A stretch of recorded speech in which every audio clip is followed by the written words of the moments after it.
लेकिन एक बात तो भाभी ठीक है। हाँ आप मुझे गुलाब दे रही हैं, कितनी खुश हैं आप।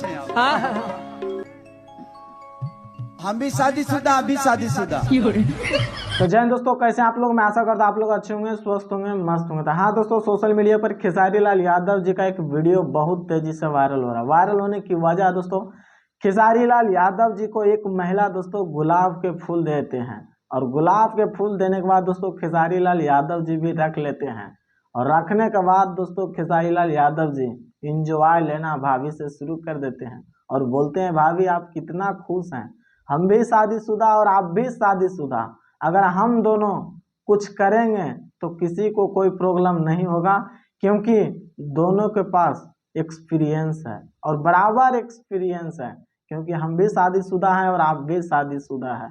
इतना बोलने के बाद दोस्तों खेसारी लाल यादव जी का एक क्लिप इतना तेजी से वायरल हो रहा है, इतना तेजी से वायरल हो रहा है कि मैं क्या बताऊं, शब्द कम पड़ जाएंगे दोस्तों। लेकिन खेसारी लाल यादव जी का एक क्लिप का हंसी इतना ज्यादा वायरल हो रहा है दोस्तों कि मैं क्या बताऊं यार। और खेसारी लाल यादव जी जहां भी स्टेज शो करते हैं दोस्तों, कुछ ना कुछ हंसी मजाक वाला बात हो ही जाता है दोस्तों, और खेसारी लाल यादव जी का वीडियो हमेशा वायरल हो जाता है। तो वीडियो आप लोग को कैसा लगा दोस्तों, कमेंट्स में अपना राय जरूर दीजिएगा। बाकी फिर मिलते हैं अगले वीडियो में। जय हिंद।